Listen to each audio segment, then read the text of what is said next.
the dozens of people like David Stoff, George Late, Diane Mahan, Elsie Fiore, Aram Holman, Stuart Kleinman, Will Brownsberger, Clarissa Rowe, Patrick Herron from Mystic River Watershed Association, Sean Garbely, Dave Rogers, Steve Kaiser, the Tri-Town or the Tri-Community Flood Group, and countless others, all of whom have worked so hard over the last 20 or 30 years towards a less polluted Alewife Brook and towards less area flooding. If we work together in the coming months, we can make a real impact here. There are important regulatory milestones that are coming up, including public comment opportunities where we can force positive change for a safer and more beautiful Alewife Brook that is less polluted. We can turn the Alewife around. Right now, it is a liability, but it can become a beautiful asset that can one day be boatable and fishable. But to be successful, this effort requires public participation. The neighboring municipalities of Somerville and Cambridge have proven in the last 6 years that they will do next to nothing to make improvements without public pressure.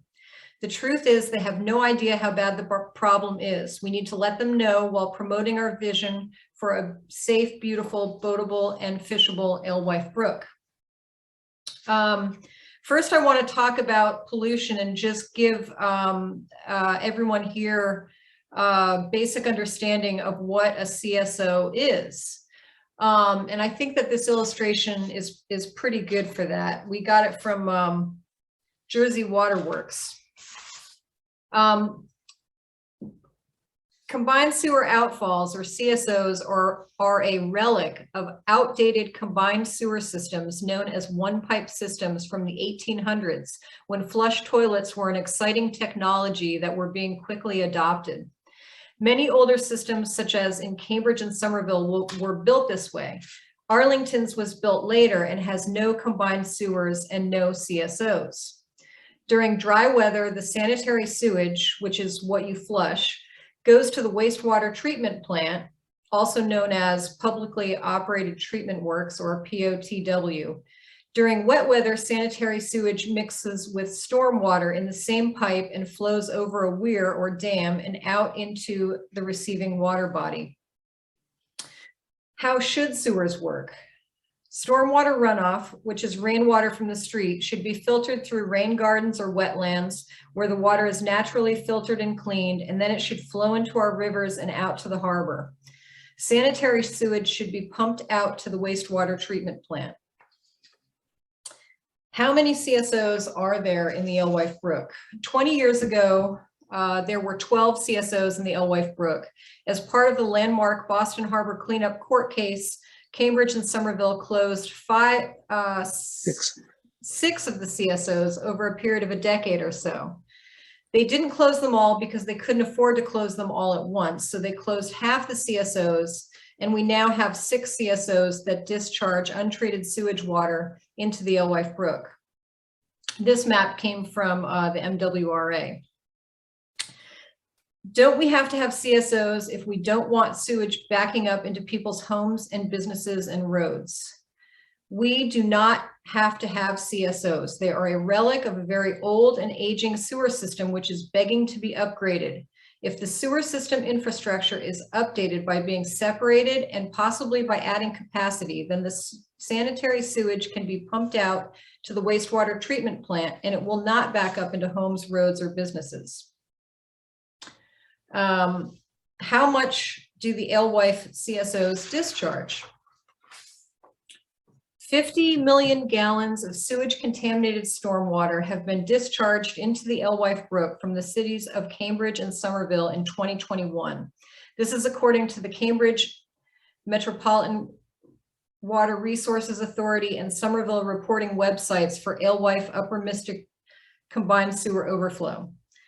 The reported 2021 discharge volume is significant because it shows zero reduction in the volume of discharge as compared to the base year of 1997, which is the year that the MWRA chose as the design year in its original long-term CSO control plan to reduce the amount of combined sewage discharge in the Alewife Upper Mystic River Basin.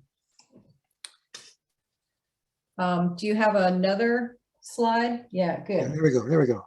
Mm-hmm. This shows the numbers. Yeah, this is this chart is taken from the 2019 DEP variance fact sheet.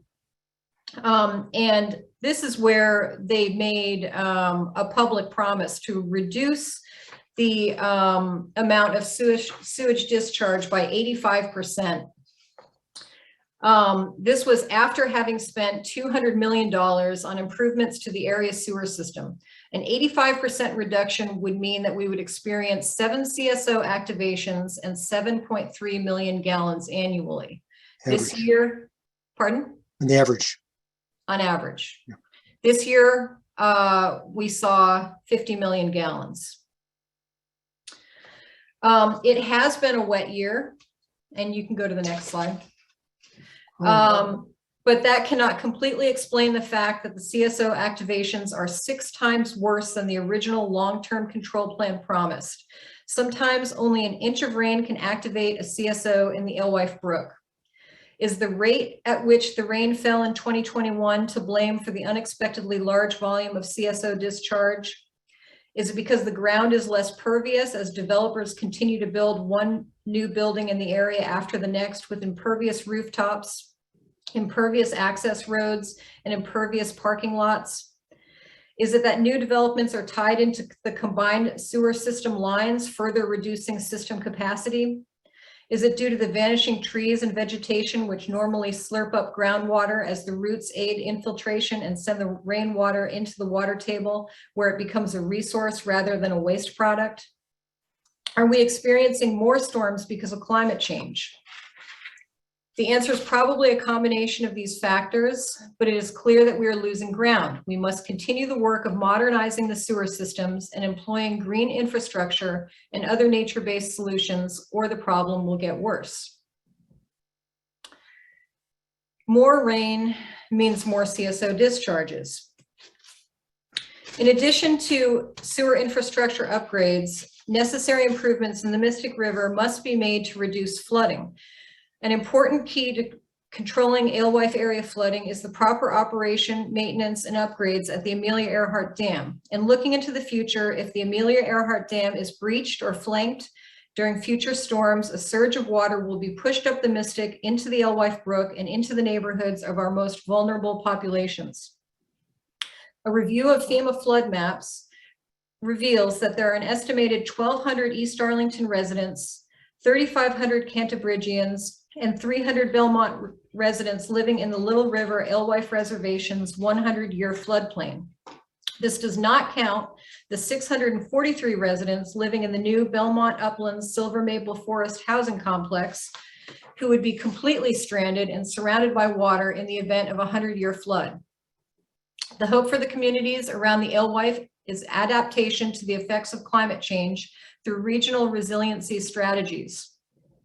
There will likely continue to be flooding in some extreme events, but the antique 19th century combined sewer systems make flooding much worse by contaminating the floodwaters with raw sewage. We can close the outfalls. 6 have already been closed, and there are only 6 more left to go. I think there's another slide.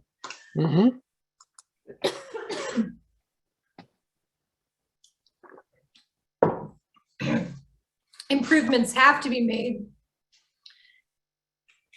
to reduce the, oh, my voice is going, to reduce the damaging impact of the CSOs. It is a legal requirement of the Massachusetts Department of Environmental Protection's permit for sewage discharges. By law, and according to the DEP variance permit, a long-term control plan is a requirement that must be in place. In addition to having a plan in place, the DEP's variance permit requires that improvements are being made. But besides maintenance work, there have been no real improvements since 2015. There is now an opportunity to create a second long-term control plan, which we will call LTCP2. LTCP2 should include everything that was part of the first long-term control plan. Sewer separation, the closing of the remaining 6 Alewife Brook outfalls, green infrastructure, including biobasins, bioswales, planter boxes, rain gardens, permeable asphalt roads, a holding tank for stormwater with extra capacity to help relieve flooding, and another bioengineered wetland park with trails and native plantings. This would be a step towards climate change resiliency. This is what the Alewife could be. Let's close the CSOs and then work on improving the water quality. The Alewife could become a magnificent park with native plants and an engineered bioswale over by the Alewife Greenway Boardwalk near the Minuteman Trail. Underground culverts, which currently contribute to flooding, could be daylighted and turned into rain gardens. These bioengineered features would help clean the stormwater and reduce flooding. Fish and eels could live in the Alewife Brook, which in turn could feed great blue heron. The Alewife could be used for recreation, boating in the summer, and ice skating in the winter. And now I've got the slide with the regulatory timeline. Okay. Here we go.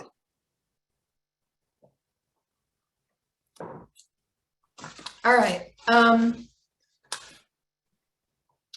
So there's a big one that's coming up this month, which is that the MWRA is going to be providing a performance assessment and water quality assessment report. And after that, there will be public comment. And when that public comment meeting is announced, we're really going to need people to come out.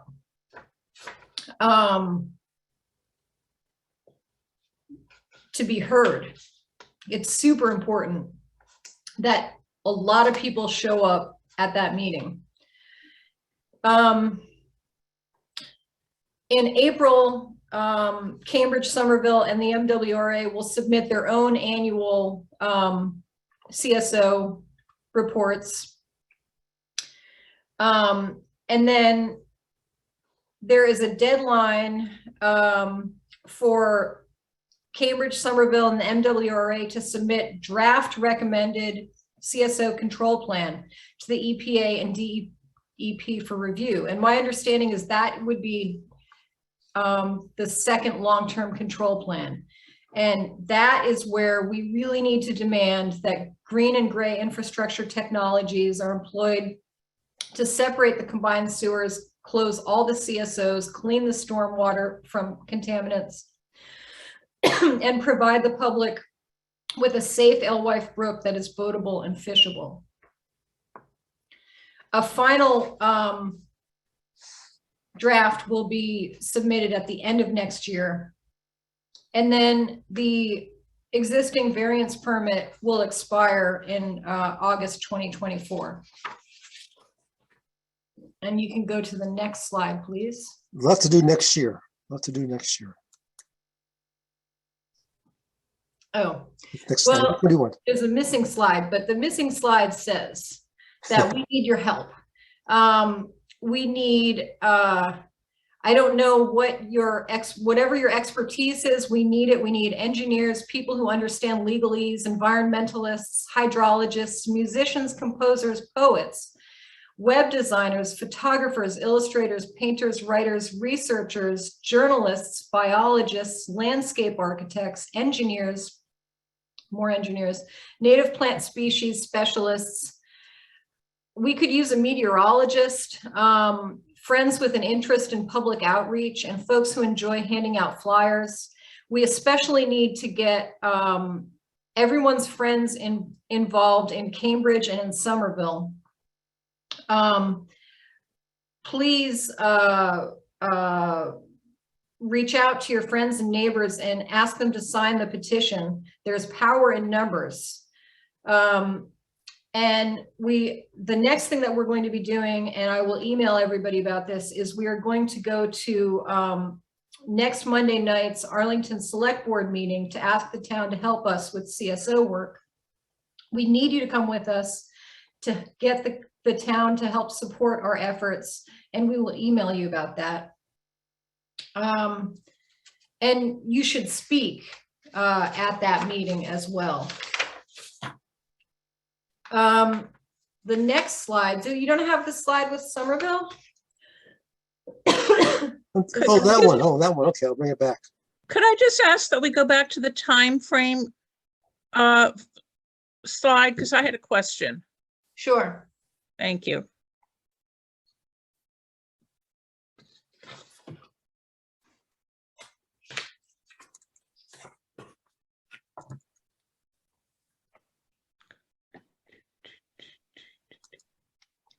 Which slide? The regulatory milestones. Might be page 12. Timeline. Okay, yes.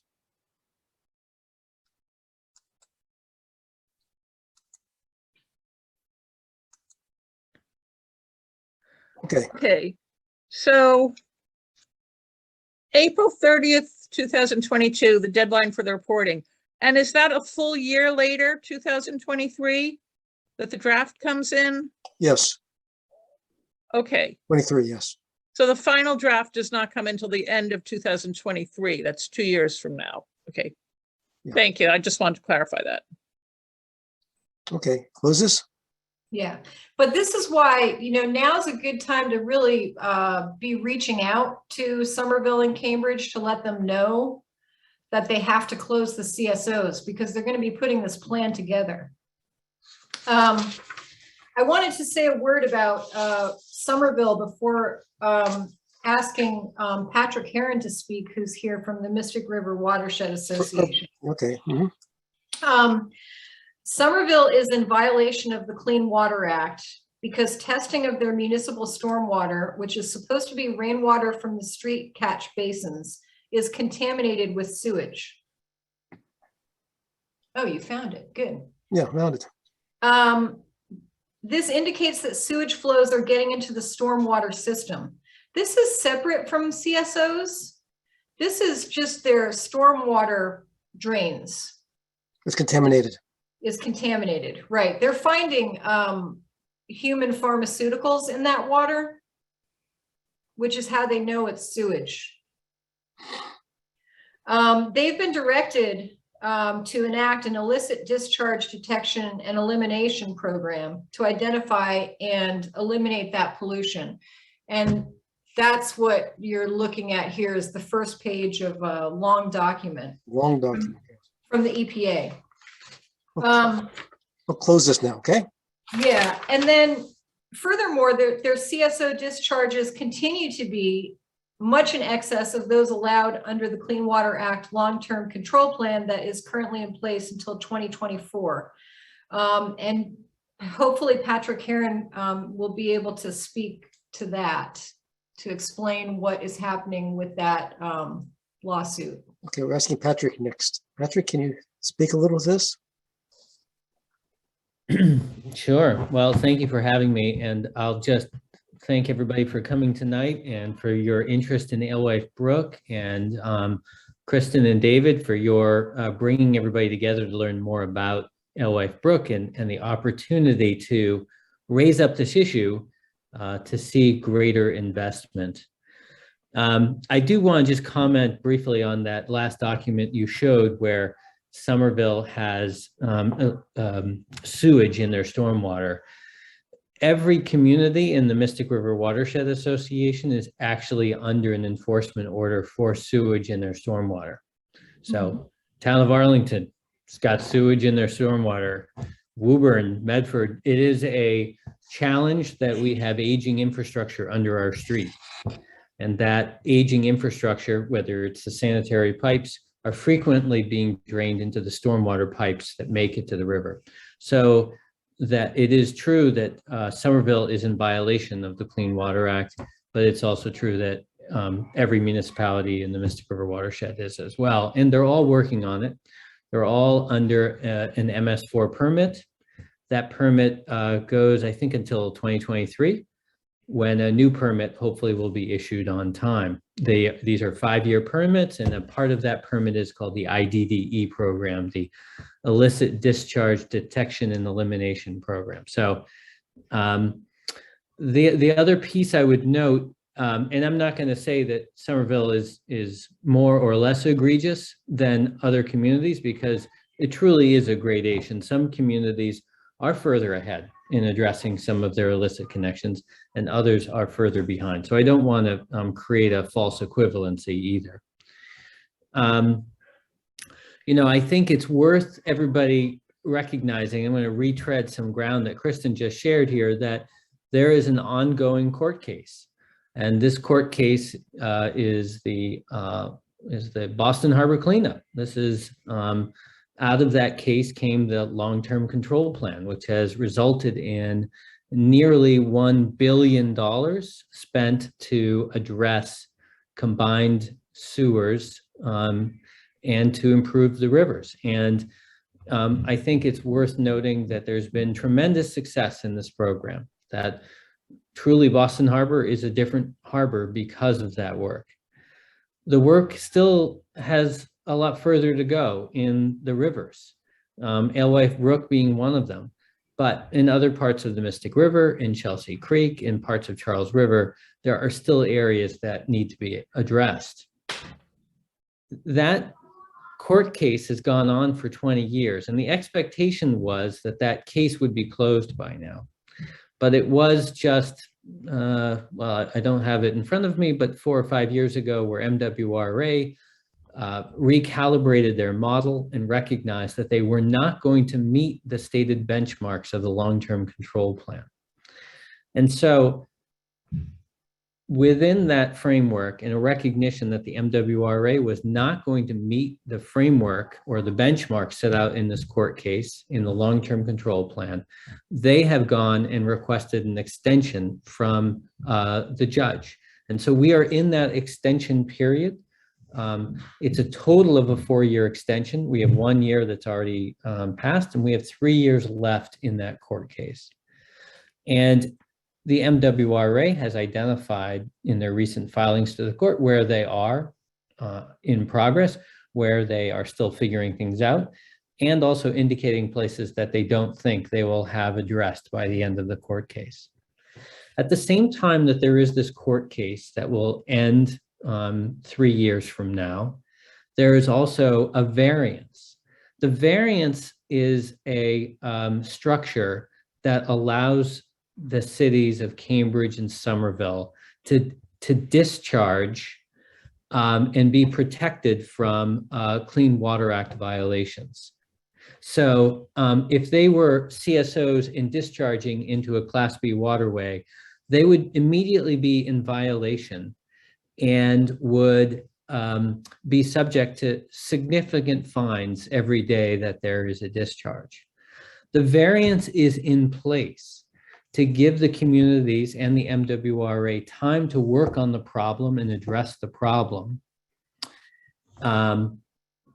before the variance ends and the problem is either resolved or a new variance and engagement is issued, which will come with it a new set of practices and projects that will be required for EPA and DEP to issue that variance.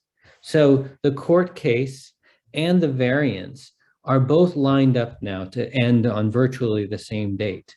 And there's a set of requirements in that court case, and there's a set of requirements in the variance.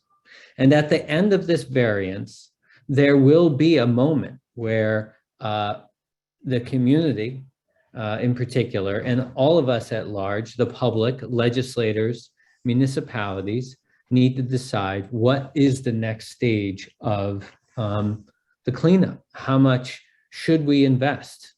Previously, there's been an economic analysis to determine how much can we afford to invest and address CSOs. And that economic analysis has looked at the rate-paying community and who are the poorest ratepayers in the community and how much burden can be put on that ratepayer.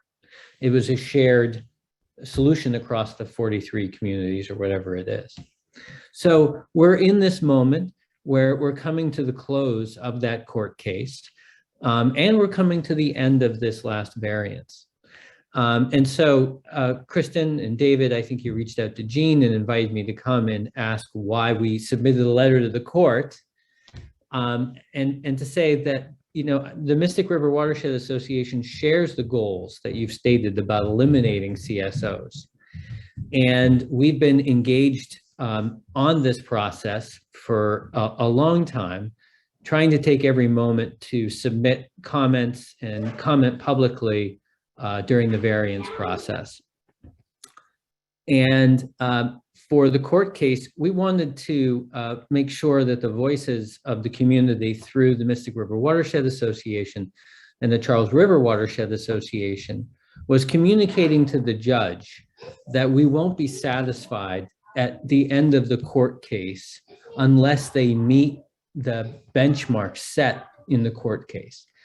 And so we are putting a stake in the ground for the MWRA, but also the judge, to alert the judge that we are a large community outside of the MWRA who is watching the case and very much interested. So we have the judge's attention, we know that, and we will continue to play a role.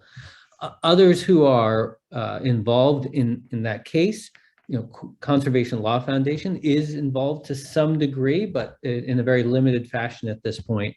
And then, of course, the Department of Justice, the US EPA, and the Department of Environmental Protection are all engaged in that process as well. So, you know, we're really excited that Kristen and David, you're rallying a group of people to participate in that public process. And, you know, I think that public process is going to be inviting you to review the documents they've recently produced on whether they're meeting their benchmarks that were set up in the long-term control plan. As well, the water quality benchmarks, as well as the number of discharges and the volumes. And so, you know, you have, and we have some time, and, you know, the more time or the more we invest in becoming sophisticated advocates, the stronger the voice is heard by the MWRA and legislators and towns, et cetera. I think it's a really exciting moment. I'll note that we're in a moment where tremendous amounts of federal dollars are being made available to states like the Commonwealth of Massachusetts. You have ARPA funds that have been flowing through recently to municipalities. And so I guess one suggestion I would make to this group is that it is an appropriate ask to go to municipalities, to go to your legislators, and to encourage them, demand that they access as much federal funding as possible to work on these issues. And on some of these, there may be designs and hydrology studies that need to be conducted, and others, there may be construction that can be done. But there is a moment, and this is something we're looking at for all of the work in the Mystic River Watershed Association, in the watershed, to see how can we take advantage of this moment, which is you might say, a once in a lifetime type of money that is going to be flowing through infrastructure in the next few years. So those are a few of my comments. I see folks on here who know different things and as much or more than I do about Alewife Brook, but we're certainly interested in being good and strong advocates for a good outcome. Kristen, I know that the MWRA is actually producing a document to share with you that as a result of, I think, some of the media you've put out to kind of make sure that you hear what they've accomplished. I think they want to make sure they're producing some fact sheet. I think that they'll be sending their way as well. Good. Thank you, Patrick. I think also Senator Brownsberger is here, and Select Board member Diane Mahan is here as well. Would they like to speak? I would just say a word or two. Sure. Great. Welcome, Will. Thank you. No, I'm thrilled to see this conversation happening. I'm thrilled to see the follow through. We spent gobs and gobs of time, and I think we got some big things done. The CSO is one dimension of it, and the also sort of the flow things at the Craddock locks, I think, had a big impact on flooding, and some other improvements we ended up making in Belmont. But there was a big effort from sort of 1998 to 2010 or something like that, and we made some progress. But I'm really thrilled to see you, Kristen, stepping up to the plate, and your group, and David White and others, at this time to keep the ball moving forward. And I was also really appreciative of Patrick's presentation and the frame that he put around it, and the leadership he's been giving to this issue for so many years. So I look forward to trying to be helpful. I do want to say that Senator Friedman wanted to be in this meeting. She's stuck in another meeting where she's making a presentation, but I know that she's very concerned to be helpful too. Your vision of the where we want to get to the Alewife with the Alewife is definitely a vision that I share.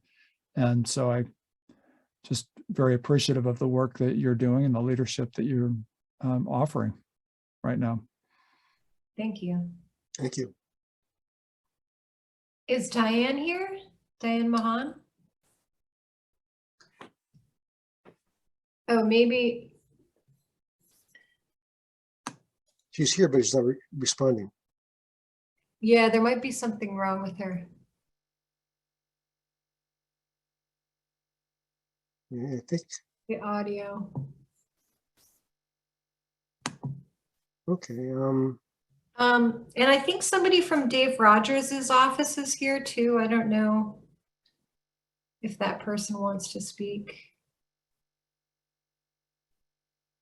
No, okay. Do people have any further questions or comments? We stopped recording now.